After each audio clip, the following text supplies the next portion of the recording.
Hello friend, welcome back to our channel. आप सभी का स्वागत है आपके अपने चैनल आर्या ऑफिशियल क्लासेस में। अब हम लोग करने वाले हैं अपनी एसएसटी का पार्ट नंबर 2। पार्ट नंबर 1 में मैंने आपको पूरी की पूरी हिस्ट्री कंप्लीट करवा दी है और ये पार्ट नंबर 2 अब होने वाला है कॉन्स्टिट्यूशन यानी संविधान से रिलेटेड। तो जितने भी क्वेश्चन बनते हैं, जो भी क्वेश्चन पूछे जाएंगे, सारे के सारे भी हम लोग प्रैक्टिस करने वाले हैं। ठीक है, ये है भैया पार्ट 2। जिसने पार्ट 1 नहीं देखा है वो पार्ट 1 जाके देख सकता है। वन शॉट मैराथन करके आप देखेंगे तो जो भी वन शॉट पढ़े ये आपको एक एक देखने, पेपर देना है जाके। प्रीवियस ईयर लगाओ, ये एक एक देखो, पेपर दे आओ। बस पूरी किताब का निचोड़ है, मैक्सिमम जितना हो सकता है सब कुछ ही है। चलो जल्दी से शुरू करते हैं। पहले नंबर पे हमारा संविधान, इसके बारे में जानेंगे। तो संविधान का अभिप्राय उस आधारभूत नियमों से होता है या उन सिद्धांतों से होता है, उन सिद्धांतों के समूह से होता है जिनके द्वारा किसी देश के शासन को चलाया जाता है।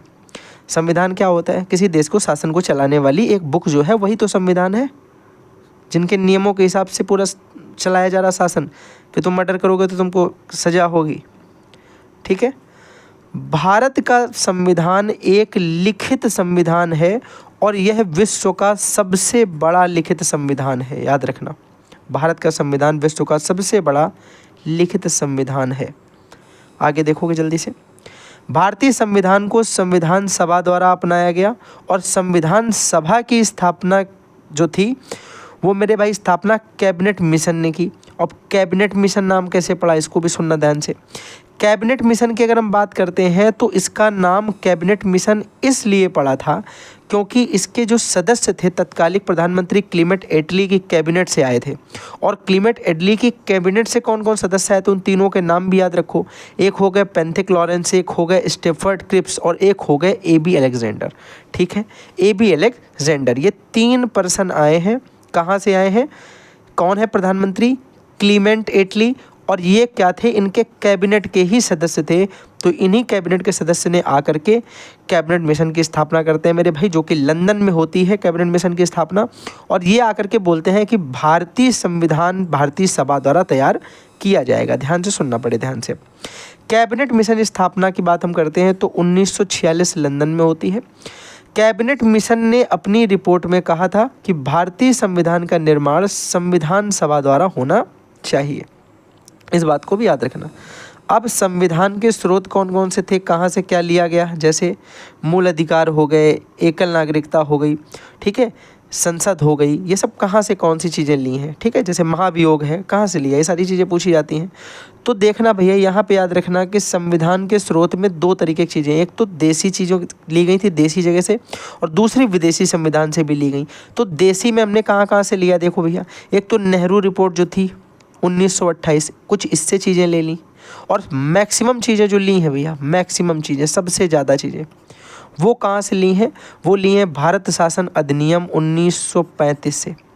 भारत शासन अधिनियम 1935 से। भैया याद रखिएगा कि यह भारतीय संविधान का सबसे बड़ा स्रोत है, सबसे ज़्यादा चीज़ें यहीं से उठाई गई हैं और यहाँ पे लिख दी गई हैं। ठीक है, विदेशी स्रोत के बारे में भैया क्वेश्चन पूछा जाता है। यहाँ पे देश लिखा है, यहाँ पे लिखा है कि कौन सा प्रावधान हमने लिया वहाँ से। ठीक है, कौन सा नियम लिया, कौन सा प्रावधान लिया, ये सारी बातें हमें देखनी है। भैया कोई पूछे ब्रिटेन से क्या लिया, बोलोगे ब्रिटेन से हमने विधि का शासन लिया, कानून का शासन। एकल नागरिकता यहाँ से ली, संसदनात्मक शासन यहाँ से लिया। साथ ही में मेरे भाई मंत्रिमंडल प्रणाली जो है वो भी कहाँ से ली? ब्रिटेन से ली। तो ये ब्रिटेन से ली हुई चीज़ें हो गई। अगले नंबर पे अगर आपसे कोई पूछे, बताओ भैया जापान से क्या लिया? जापान से हमने लिया है विधि द्वारा स्थापित प्रक्रिया का सिद्धांत। क्या लिया? विधि द्वारा स्थापित प्रक्रिया का सिद्धांत। ये सारी इंपॉर्टेंट चीज़ें हैं, याद रखना इनको। ठीक है, अगले नंबर पे भैया यूएसए से क्या लिया? मोस्ट इंपॉर्टेंट है, सबसे ज़्यादा क्वेश्चन बनेगा यहीं से। मौलिक अधिकार पूछेगा, कहाँ से लिए? यूएसए के संविधान से। न्यायपालिका कहाँ से ली? यूएसए के संविधान से, न्यायपालिका की स्वतंत्रता। उपराष्ट्रपति पद कहाँ से आया है? यूएसए के संविधान से। राष्ट्रपति का महाभियोग आर्टिकल 61 कहाँ से? यूएसए के संविधान से। न्यायिक पुनरावलोकन कहाँ से? यूएसए के संविधान से। तो सारी बातें ये यूएसए वाली हो गई। भैया पूछा जाए नीति निर्देशक तत्व कहाँ से लिए गए? डीपीएसपी कहाँ से लिए गए? आयरलैंड से लिए गए। Most important question, most important question भाई।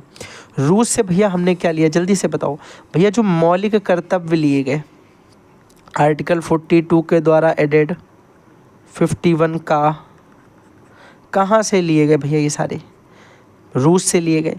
कितने कर्तव्य हैं? 11, सबकी बात करेंगे आगे हैं, ठीक है। दक्षिण अफ्रीका से क्या लिया गया? अमेंडमेंट का रूल लिया गया। संविधान संशोधन जो है वो वहीं से लिए कि संविधान में कुछ चेंज करना है, कुछ जोड़ना है, कुछ कम करना है, कुछ बदलना है, इस टाइप की चीज़ें जो भी होती हैं तो वो सारी चीज़ें किसके द्वारा होती हैं? वो दक्षिण अफ्रीका से संविधान से हमने ये चीज़ें ली। ये पावर जो हमने ली वो कहाँ से ली? दक्षिण अफ्रीका के संविधान से, ठीक है। जर्मनी से भैया क्या लिया? जर्मनी से लिया है आपातकालीन उपबंध, ठीक है। जब आपातकाल लगता है उस समय राष्ट्रपति द्वारा, जैसे सारे ही वो बंद कर दिए जाएंगे मौलिक अधिकार, लेकिन यहाँ याद रखना कि 20 और 21 तब भी ऑन रहता है, ये नहीं बंद होता है, ठीक है। ऑस्ट्रेलिया से क्या लिया है? समवर्ती सूची ली, और जो प्रस्तावना लिखी गई उसकी जो भाषा है वो ऑस्ट्रेलिया से ली गई। समवर्ती सूची भी भैया याद रखना इम्पॉर्टेंट है। शिक्षा को समवर्ती सूची में कब जोड़ा गया था? 1976। पहले किस में था? राज्य सूची में। समवर्ती सूची में कौन कौन कानून बना सकता है? केंद्र और राज्य दोनों बना सकते हैं, ये पूछा गया क्वेश्चन, ठीक है। फ्रांस से क्या लिया गया? फ्रांस से गणतंत्र लिया गया। कनाडा से क्या लिया गया? कनाडा से राज्यपाल की नियुक्ति ले ली गई, ठीक है। अगले नंबर पे भैया और आगे आ जाओ जरा। अगर पूछा जाए महत्वपूर्ण बिंदु इसके कौन कौन से हैं, तो देखो भाई, संविधान जो है वो 26 नवंबर 1949 को तैयार हो गया था, पर लॉन्च कब किया गया? 26 जनवरी 1950 को लागू किया गया, गणतंत्र दिवस के दिन, जब हम इसे गणतंत्र दिवस मनाते हैं भैया 26 जनवरी को, ठीक है। संविधान के निर्माण में टोटल समय कितना लगा था? 2 वर्ष 11 महीने 18 दिन का टोटल समय लगा। पैसा टोटल कितना खर्च हुआ था? 64 लाख, लगभग 64 लाख खर्चा हुआ, वैसे 63 लाख समथिंग है, ठीक है, लेकिन 64 लाख लगभग खर्चा हुआ, तो हमें लगभग में दिया, तो ये अपना याद रखो। अगले नंबर पे भैया 26 नवंबर को हम लोग क्या मनाते हैं? क्योंकि इस दिन संविधान तैयार हो गया था, तो इस दिन हम लोग विधि दिवस मनाते हैं, ये भी याद रखना। भैया मूल अधिकार पूछा जाए, मूल संविधान में पूछा जाए, जो पहले संविधान तैयार किया गया था उस संविधान में 395 आर्टिकल थे, 22 भाषाएं थी और 8 अनुसूचियां थी। लेकिन अभी इस समय संविधान में कितनी भैया? 448, ये पहले के हिसाब से डाटा है सर, 465 है, ठीक है। उसके बाद 25 भाग हो गए हैं और 12 अनुसूचियाँ हो गई हैं अब अपडेट होकर के, ठीक है। साथ ही साथ महत्वपूर्ण समिति और अध्यक्ष से क्वेश्चन पूछा जाता, देख लो एक बार जरा। आपसे पूछा जाए, बताओ संघीय शक्ति समिति के अध्यक्ष कौन थे? पंडित जवाहरलाल नेहरू, ठीक है। प्रांतीय संविधान समिति के अध्यक्ष कौन थे? सरदार वल्लभ भाई पटेल। प्रक्रिया नियम समिति के अध्यक्ष डॉक्टर राजेंद्र प्रसाद। वित्त और कर्मचारी समिति भी भैया डॉक्टर राजेंद्र प्रसाद। मूल अधिकार अल्पसंख्यक वाली जब बात हुई तो ये भी कौन थे भैया? सरदार वल्लभ भाई पटेल। पूछा जाए मूल अधिकार उप समिति के अध्यक्ष कौन थे? JB कृपलानी थे। और भैया मोस्ट इंपॉर्टेंट प्रारूप समिति जो है, ठीक है, ड्राफ्टिंग कमेटी, इसके अध्यक्ष कौन थे भैया? इसके अध्यक्ष थे BR अम्बेडकर। ये बात भी हमको याद रखनी है। आगे भैया देखेंगे भारतीय संविधान की प्रस्तावना। जवाहरलाल नेहरू जी द्वारा प्रस्तुत आदर्श को प्रस्तावना में रखा गया। भारतीय संविधान में प्रस्तावना को संविधान की कुंजी कहा गया। क्या कहा गया? संविधान की कुंजी, की ऑफ कॉन्स्टिट्यूशन कहा गया इसे। आगे अगर हम बात करें भारतीय संविधान की प्रस्तावना को अगर देखा जाए तो भैया 42वां जो संविधान संशोधन हुआ था 1976 में, इसमें 3 शब्द जोड़े गए थे SPA, समाजवादी, पंथनिरपेक्ष और अखंडता। ये भैया हमने इसमें जोड़े 3 शब्द, याद रखिएगा। पंथनिरपेक्ष का तात्पर्य आपसे पूछा जाता है क्या होता है? पंथनिरपेक्ष मतलब होता है सरकार का निजी कोई धर्म नहीं होगा, सभी धर्मों के लिए उसमें एक समान महत्व देगी, समान पालन करेगी, सभी धर्मों का समान इज्जत होगी, सभी धर्मों की इस तरीके की चीज़ें, ठीक। तो धार्मिक मामलों में तटस्थ रहेगी सरकार। लोकतंत्र का तात्पर्य पूछा जाए क्या होता है तो भैया जनता द्वारा शासन ही लोकतंत्र होता है, लोकतंत्रात्मक, ठीक है। अगर पूछा जाए गणतंत्र का क्या तात्पर्य है तो जहाँ राष्ट्र का प्रमुख चुनाव जो होगा, राष्ट्र में जो प्रमुख होगा वो चुनाव से आएगा, ऐसा नहीं कि वंशानुगत आया।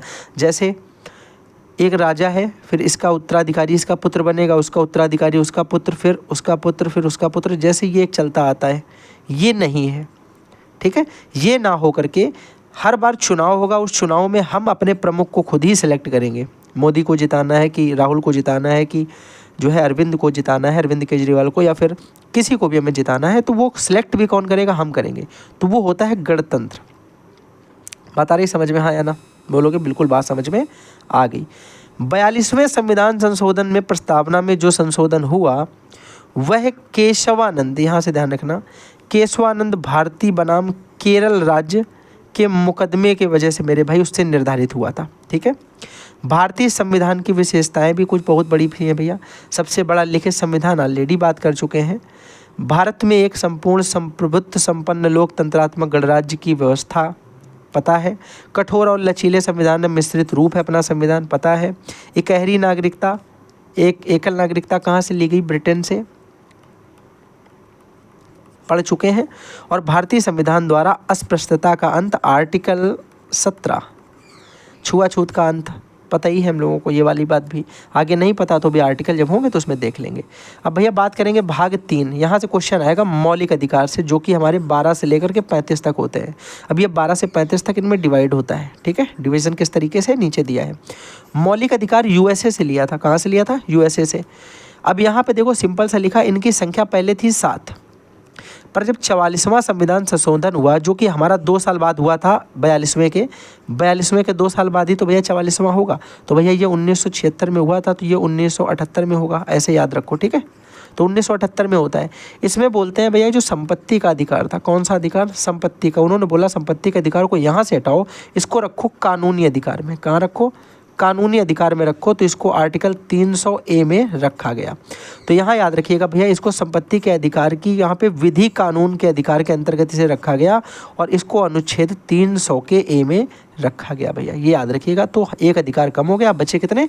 6। अब वो 6 कौन कौन से हैं भैया? नंबर 1 पे समानता का अधिकार है, नंबर 2 पे स्वतंत्रता का अधिकार, फिर शोषण के विरुद्ध अधिकार है, धार्मिक स्वतंत्रता है, शिक्षा और संस्कृति का अधिकार है, संवैधानिक उपचार है। संवैधानिक उपचार के अंतर्गत आर्टिकल 32 पढ़ते हैं, जिसमें 5 तरीके के रिट जारी कर सकते हैं, पढ़ेंगे आगे। समानता का अधिकार, कौन कौन तरीके की समानता है भैया? तो विधि के समक्ष समानता है आर्टिकल 14 में भैया। आर्टिकल 14 में विधि के समक्ष समानता है। किसको किसको छोड़ दिया जाए? यहाँ पे राष्ट्रपति को छोड़ दिया जाए, राज्यपाल को छोड़ दिया जाए, क्योंकि ये लोग तो भैया जो है सज़ा भी माफ़ कर देते हैं, तो इनके लिए क्या ही समानता रही। ठीक है ना, तो ये एक्सेप्शंस में रखते हैं क्या इनको? ठीक है भाई, हटा दो इनको।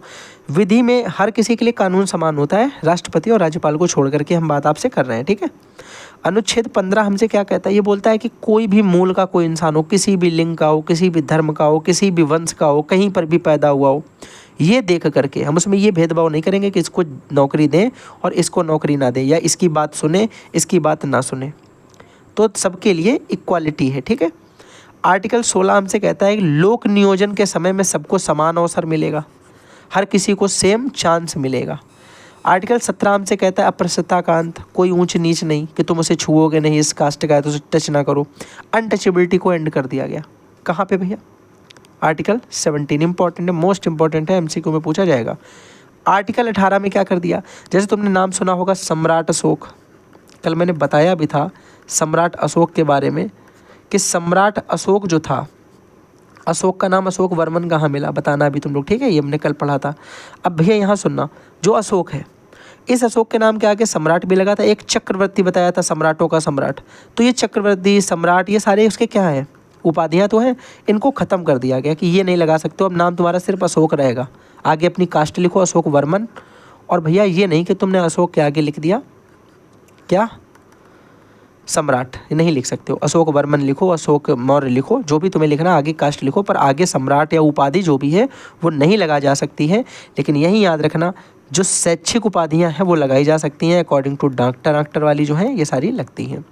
तो भैया ये हमें बात समझ में आ गई। ठीक है, आगे देखो भाई, आर्टिकल 21 में देखेंगे। आर्टिकल 21 हमसे क्या कहता है? हमें जीने का अधिकार है, दैहिक स्वतंत्रता है, और जीवन जीने का हमें पूरा अधिकार है। कोई हमारी सांस नहीं रोकने आ रहा है ना भाई। आर्टिकल 21 के का की बात करें या ए, देखो ए बोलो या का बोलो, हिंदी में का, इंग्लिश में ए लिख दिया जाता है। ठीक है, तो ये 86वें संविधान संशोधन में जोड़ा गया 2002 में। इसमें ये बात कही गई कि जो 6 से 14 वर्ष तक के बच्चे हैं उनको निःशुल्क शिक्षा दी जाए और अनिवार्य रूप से उनको शिक्षा प्रदान की जाए। ठीक है, हम लोगों की यह कर्तव्य है कि उनको शिक्षा प्रदान की जाए। मौलिक कर्तव्य में भी पढ़ेंगे, लेकिन यहाँ पे हम बात कर रहे हैं, ये हमारा मौलिक अधिकार है शिक्षा प्राप्त करना। तो बच्चे के पास ये एक मौलिक अधिकार है कि वो 6 से 14 वर्ष का है तो वो निःशुल्क शिक्षा प्राप्त करेगा, उसे फ्री एजुकेशन मिलेगी। ठीक है, सरकारी स्कूल में। ये मैंने इसलिए बोला है प्राइवेट वाले कहाँ दे रहे हैं तुम्हें पता ही है भाई। अनुच्छेद 22, अनुच्छेद 22 कहता है कि कोई तुम्हें गिरफ्तार करके ले जाए तो उसके लिए तो पास संरक्षण होते हैं। रात में गिरफ्तार एकदम करने आ गया, बिना FIR के आ गया, महिला पुलिस को महिला गिरफ्तार करेगी, जिस तरीके की जो प्रावधान है, तुम्हें ज़्यादा टॉर्चर नहीं कर सकती है जब तक उसके पास कोई ठोस सबूत नहीं। तुम्हें दैहिक स्वतंत्रता है तुम्हारे पास, तुम पे टॉर्चर नहीं कर सकते हैं पुलिस वाले, ये वाली चीज़ें, ठीक है। तो ये गिरफ्तारी के संदर्भ में संरक्षण होते हैं कई सारे, इनको ध्यान से देखना है। आगे भैया देखो, अगर तुम्हें यहाँ पे बोला जाए आपातकाल में अनुच्छेद 20 और 21 जो है ये दोनों ऑन रहेंगे, बाकी सारे बंद हो जाएंगे अकॉर्डिंग टू किसके अनुसार, राष्ट्रपति द्वारा निलंबित कर देने पे। ये वाली बात हमने तुम्हें स्टार्टिंग में ही बता दी। अनुच्छेद 23 किसके लिए होता है भाई? अनुच्छेद 23 इसलिए काम करता है जो बालात श्रम होता है, मतलब एक तो ज़बरदस्ती काम करवाने वाली चीज़ें, बच्चों से ज़बरदस्ती काम करवाना, या उनका क्रय और विक्रय, क्रय विक्रय, बच्चों को बेच नहीं दिया जाता है कि तुमने बेच दिया, अब वो मालिक है कैसे काम करवाएगा उसके ऊपर डिपेंड करता है। तो वो सारी चीज़ें इसमें आ जाएंगी कि वो सब निषेध है, प्रतिषेध है, ठीक है। आर्टिकल 24 कहता है कि 6 वर्ष से लेकर 14 वर्ष तक का जो बच्चा है उससे तो काम ही नहीं करवाया जा सकता, किसी भी तरीके का श्रम वाला काम नहीं करवाया जा सकता। आर्टिकल 25 हमसे क्या कहेगा? 25 बोलता है कि तुम किसी भी धर्म के हो, अपने धर्म का खूब प्रचार करो, खूब प्रसार करो, उसको अनुसरण करो, उसका पालन करो, उसे मानो, ये तुम्हारे पास पूरी स्वतंत्रता है। कोई तुमसे ये नहीं करेगा कि तुम चालीसा पढ़ो या तुम कुरान पढ़ो या तुम बाइबल पढ़ो या फिर तुम जो है सिख का जो होता है गुरु ग्रंथ उनको पढ़ो, ठीक है। तो तुम्हारी स्वतंत्रता, तुम किस धर्म में चाहते हो, कौन से धर्म का प्रचार करना चाहते हो, किस धर्म का अनुसरण करते हो, तुम पे डिपेंड करता है। आर्टिकल 26 क्या बोलता है? आर्टिकल 26 में ये है कि जब कोई धार्मिक प्रयोजन होगा तो उसके लिए संपत्ति इकट्ठा की जाएगी, तो उस पर सरकार किसी भी तरीके का, यहाँ पे क्या लिखा, हाँ स्वामित्व का अधिकार, सॉरी स्वामित्व का अधिकार है, तो उसका संपत्ति आप इकट्ठा कर सकते हैं। उसके लिए आपसे सरकार उसमें कोई बात आपसे नहीं कहेगी कि इतना पैसा क्यों इकट्ठा कर रहे हो, ठीक है। उसमें तुम्हें अधिकार है अर्जन करने का। 27 में वही सेम बात है कि वही जो तुमने पैसा अर्जन किया धार्मिक काम के लिए, उस पर सरकार तुम्हें कोई तरीके का टैक्स नहीं लेगी, सरकार तुमसे टैक्स नहीं करेगी, किसी भी तरीके का टैक्स सरकार नहीं लेने वाली है, ठीक है। 28 क्या बोलता है? 28 बोलता है अगर कोई संस्थान जो राज्य द्वारा चल रहा है, जैसे कोई स्कूल है राज्य ने खोला, राज्य सरकार द्वारा चल रहा है, ठीक है, राज्य सरकार द्वारा पोषित है, तो राज्य सरकार द्वारा बनाए गए किसी स्कूल में किसी भी तरीके की धार्मिक शिक्षा नहीं दी जाएगी, किसी तरीके की धार्मिक शिक्षा नहीं दी जाएगी। तुम्हें पता भाई राज्य द्वारा पोषित संस्था में सारे मजहब के लोग पढ़ेंगे और तुम्हारा कोई हक नहीं है कि किसी दूसरे मजहब के इंसान से तुम कुछ भी बोलने के लिए बोलो या कुछ भी पढ़वाओ, ठीक है। भारत माता की जय ये सब बोलेंगे ये सारे के सारे इंसान, पर अगर तुम चाहो कि ये कोई अदर मतलब मजहब का है और तुम इसको ज़बरदस्ती गीता या चालीसा पढ़ाओ, या इसको तुम ज़बरदस्ती कुरान पढ़ाओ, या इसको तुम गुरु ग्रंथ पढ़ाओ, या इसको तुम बाइबल पढ़ाओ, तो इस तरीके की कोई काम मेरे भाई नहीं हो सकता है। राज्य द्वारा पोषित संस्था में धार्मिक शिक्षा देना प्रतिषेध है। बात समझ में आ गई ना। आर्टिकल 29 क्या बोलता है? आर्टिकल 29 कहता है कि जैसे कुछ ऐसे अल्पसंख्यक लोग होते हैं, अल्पसंख्यक है, तो उनके लिए ये छूट है कि उनकी कोई जो संस्कृति, उनका जो कल्चर है, उनकी जो लैंग्वेज है, वो उसको बना के रखें, ठीक है। सरकार उनकी मदद करेगी उसे बना के रखने में। और वही मेरे भाई इसी को बना के रखने के लिए आर्टिकल 30 में भी बोला गया है कि अल्पसंख्यक वर्ग जो है उनके शैक्षणिक संस्थान अपना खोलें और अपनी जो उनके कल्चर है, जो अपनी भाषा है, उसको बचा के रखने के लिए अपने आगे वाली पीढ़ी को पढ़ाने के लिए शैक्षिक संस्थान खोलें। सरकार उनकी मदद करेगी, उनका संचालन करे, ये सारे अधिकार हैं उनके पास, ठीक है। आर्टिकल 32 क्या बोलता है? आर्टिकल 32 बोलता है भैया अगर किसी भी तरीके के मेरे मौलिक अधिकार का या मूल अधिकार का हनन हुआ, मतलब मेरा कोई काम है और वो काम करने में हमें किसी ने बाधा उत्पन्न की, तो फिर उसके ऐसी तैसी करने में भी देर नहीं लगेगी।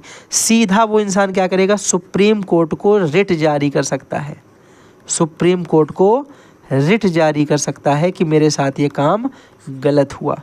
बात समझ में आ गई?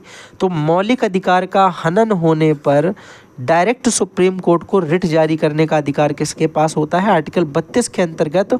और इसी को भैया संविधान की आत्मा किसने कहा है? जल्दी से बताओ, इसे संविधान की आत्मा कहा जाता है, किसने कहा? कमेंट बॉक्स में सबका आंसर मैं देखूंगा, जिसने ना दिया ना भाई फिर बताएंगे। नाइस क्लास मत बोलना, आंसर देना आगे सीधा भैया, ठीक है। अब तुम बोलोगे भाई ये वाली बात हमें बढ़िया पता चल गई भैया, सुप्रीम कोर्ट में ये वाला एक जुगाड़ है। अब इस अनुच्छेद के अंतर्गत 5 प्रकार की रिट जारी की जा सकती, 5 तरीके की चीज़ें सुप्रीम कोर्ट में की जा सकती हैं।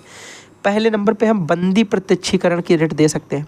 जैसे किसी व्यक्ति को बंदी बना लिया गया, तो हम लोग रिट जारी करेंगे तो जज बोलेगा कि उस इंसान को पेश किया जाए, मेरे सामने पेश करना पड़ेगा, एक चीज़ हो गई। दूसरा परमादेश होता है, जब कोई व्यक्ति सार्वजनिक पद पे है और वो अपने नियमों का पालन नहीं कर रहा है, तुमने उसके खिलाफ कर दिया, भाई पुलिस में है, ठीक है, और पुलिस में होकर के तुमने देखा रिश्वत ले रहा, जो उसके नियम है उनका पालन नहीं कर रहा है, उसके अगेंस्ट काम कर रहा है, तो तुम रिट जारी करोगे परमादेश। तीसरे नंबर पर अगर हम बात करें जिसको बोलेंगे अधिकार परीक्षा, ये क्या होता है, बिना नियुक्ति के कोई इंसान की नियुक्ति नहीं है उसके उस पद पे, लेकिन फिर भी वो लगा कि एकदम घूम रहा है, वही पद पे बैठा हुआ है, तब तुम कौन सा जारी करोगे, अधिकार परीक्षा। प्रतिषेध में क्या करोगे, इसमें तो तुम न्यायालय के खिलाफ ही कर दोगे। यहाँ पे एक ये एरिया है, इस न्यायालय का आदमी इतने दूर तक अपना एरिया कवर के इतने दूर तक अपना फैसला सुना सकता है, वो कर क्या रहा है, तुम्हें यहाँ पे फैसला सुनाया दे रहा है, इस जगह का कोई केस है भाई, इसका केस की सुनवाई करे दे रहा है, मतलब अपने सीमित एरिया को छोड़ करके बाहर का केस सुनवाई कर रहा है, तो तुम इस न्यायालय के ऊपर केस कर दोगे कि जब इसका एरिया नहीं, इसने इस पर केस कैसे सुना दिया, तो ये प्रतिषेध में आ गया। फिर मैंने कहा भैया अगले नंबर पे उत्प्रेषण की बात करूँ, उत्प्रेषण की बात करूँ, तो जब न्यायालय प्रतिषेध जारी होगा उससे पहले ही अगर कोई निर्णय सुना देता है तब हम उस पर उत्प्रेषण वाला रेट जारी करेंगे। तो 5 प्रकार की रेट है, याद रखना भाई, बढ़िया बढ़िया तरीके से मैंने तुम्हें समझा दी। आगे देखो, नंबर 4 बात करेंगे हम नीति निर्देशक तत्व यानी आर्टिकल 36 से 51 की। इम्पॉर्टेंट है, 36, 37, 38 छोड़ दो, 39 तक, 40 पड़ेगा सीधे तुम्हें इम्पॉर्टेंट, वही जो है अपना ग्राम पंचायत। फिर उसके बाद क्या हम लोग पढ़ेंगे, पहले नंबर पर तो याद रखो यहाँ पे भारतीय संविधान में इन तत्वों को आयरलैंड से लिया गया। तो तुम्हें पहले बताया नीति निर्देशक तत्व कहाँ से लिए थे, आयरलैंड से, पहले बात कर चुके हैं जब हमने स्रोत पढ़े हैं देसी और विदेशी, देसी और विदेशी। तो भैया विदेशी वाले में 5वां या 6ठा था ये आयरलैंड वाला। अब भैया नीति निर्देशक तत्व राज्य की इच्छा पर छोड़ दिए गए, ये राज्य के द्वारा पूरे चलते हैं भैया डीपीएस पे, ठीक है, राज्य द्वारा ही चलते हैं, राज्य के हिसाब से ही काम करेंगे, राज्य पर छोड़ दिए गए। तो अगर इनका हनन होता है तो तुम कोई न्यायालय की शरण भाई नहीं ले पाओगे, मौलिक अधिकार में ले सकते हो, ठीक है, तो केंद्र वालों में ले सकते हो, राज्य वालों में नहीं ले सकते हो। लेकिन इसके अंतर्गत भी अगर आर्टिकल 45 का हनन होता है, वही शिक्षा वाला कर्तव्य नहीं पूरा हो रहा है, तो तुम इसको 21A हिसाब से ले सकते हो वहाँ पे, कि वहाँ पे भी वही सेम काम है, 6 से 14 वर्ष तक के बच्चों को पढ़ने का तुम्हें अनिवार्य, मतलब तुम्हारे पास अधिकार है पढ़ने का, और माता पिता का कर्तव्य अपना पूरा नहीं कर रहे हैं, तो तुम क्या करोगे, जाओगे भैया कि नहीं पढ़ा रहे हैं लोगों को सही से, ठीक है, तो केस कर दो तुम, ठीक है। ये सारी बात है, मतलब ऐसे खेल के याद करने के लिए सिर्फ। देखो यहाँ पे याद रखना, केटी साहब बोल रहे हैं, इन्होंने बोला क्योंकि तुम्हें जो मैंने अभी बताया कि इस पर जो है हनन होने पे इसमें कुछ नहीं कर पा रहे थे, तो इसको देखकर केटी साहब ने एक स्टेटमेंट दिया, बोलते हैं कि नीति निर्देशक तत्वों की तुलना, ये बोलते हैं कि एक चेक से करते हैं, किसे, चेक से। इनके हिसाब से ऐसी चेक है वो जिसका भुगतान करने की शक्ति किसके पास है, बैंक मैनेजर के पास, उसकी इच्छा पे निर्भर है। इसी तरीके राज्य की इच्छा पे निर्भर है, तो इसकी इच्छा पे भैया निर्भर है कि वो चेक से पैसा पास करेगा, भुगतान करेगा कि नहीं करेगा। आर्टिकल 40 की बात करते हैं। आर्टिकल 40 मेरे भाई क्या है कि ग्राम पंचायतों का गठन आर्टिकल 40 के अंतर्गत है।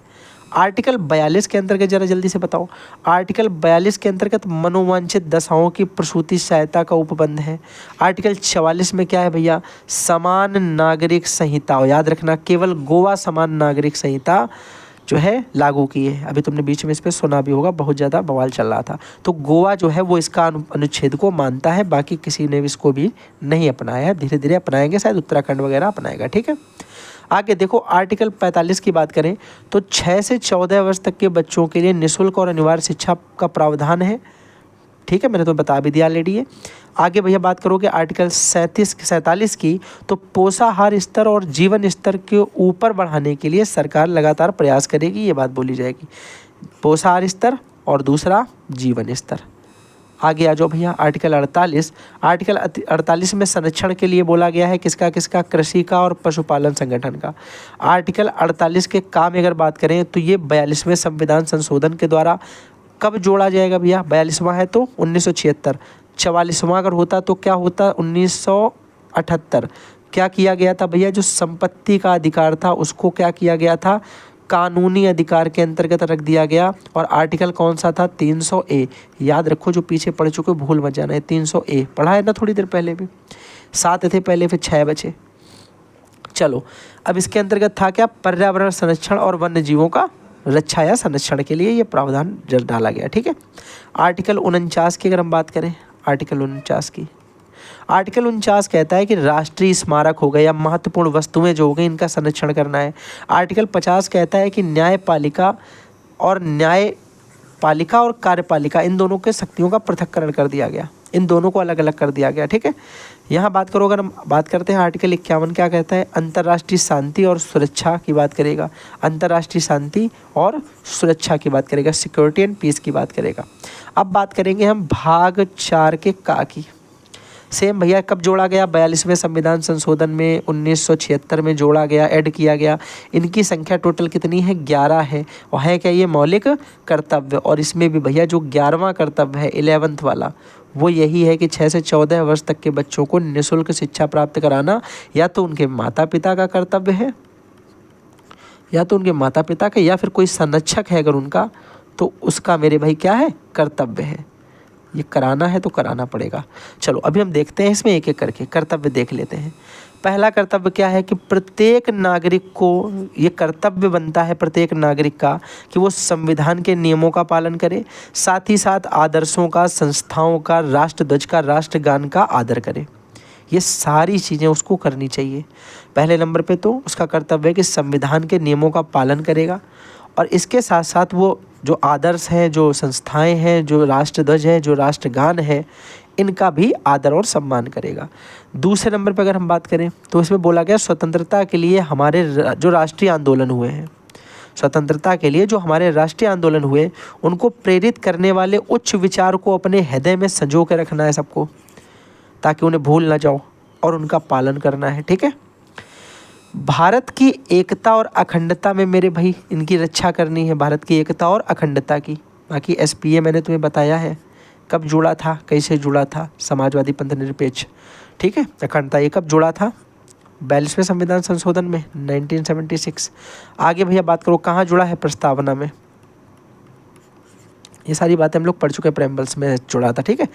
देश की रक्षा करनी है हम लोगों को, अपने देश की रक्षा करनी, पता है, ये तो सिंपल था भैया। 5वां क्या है? 5वां ये बोलता है कि जो भारत के सभी लोग हैं वो आपस में समरसता बना के रहेंगे, समान भाईचारा बना के रहेंगे, भ्रातृत्व की भावना का निर्माण करेंगे, ताकि आपस में कट मर न जाए। ठीक है ना। आपस में लड़ाई झगड़े से बच के रहना है, मिलजुल के एक साथ रहना है, भाईचारे के साथ में। ठीक है भाई। हमारे सामाजिक, सांस्कृतिक और गौरवशाली जो परंपरा है, उसके महत्व को हम लोगों को समझना चाहिए और उनका परीक्षण करना चाहिए, उन्हें ट्राई करना चाहिए। ठीक है भाई। 7वें नंबर पे क्या है? प्राकृतिक पर्यावरण की रक्षा, प्रकृति और पर्यावरण दोनों की रक्षा करना है, उनका संवर्धन करना है। सिंपल है, नेचर को भी बचाना है, एनवायरनमेंट को भी बचाना है, प्राकृतिक पर्यावरण की रक्षा भी करनी है। अगले नंबर पे बात करो 8वें में, तो वैज्ञानिक दृष्टिकोण के ज्ञानार्जन का विकास करना चाहिए। वैज्ञानिक दृष्टिकोण और ज्ञानार्जन का विकास करना चाहिए, जहाँ से भी ज्ञान मिले ले लो, अधिक से अधिक ज्ञान अपने अंदर रखो। वैज्ञानिक दृष्टिकोण मतलब साइंटिफिक अप्रोच क्या है उसको भी रखना है साथ में। 9वें नंबर पे देखो क्या दिया है कि सार्वजनिक संपत्ति को सुरक्षित रखना है। ठीक है ना। अगले नंबर पे भैया देखो 10वें नंबर पे क्या है? व्यक्तिगत और सामूहिक गतिविधियों में सभी क्षेत्र को उत्कर्ष की ओर बढ़ने का प्रयास करना है, आगे बढ़ने का। और 11वां नंबर वही कि माता पिता या संरक्षक के द्वारा 6 से 14 वर्ष तक का जब उनका बच्चा होता है तब तक उसको प्राथमिक शिक्षा प्रदान करवाना उनका क्या है? कर्तव्य है। ठीक है भाई, यहाँ तक बात समझ में आ गई?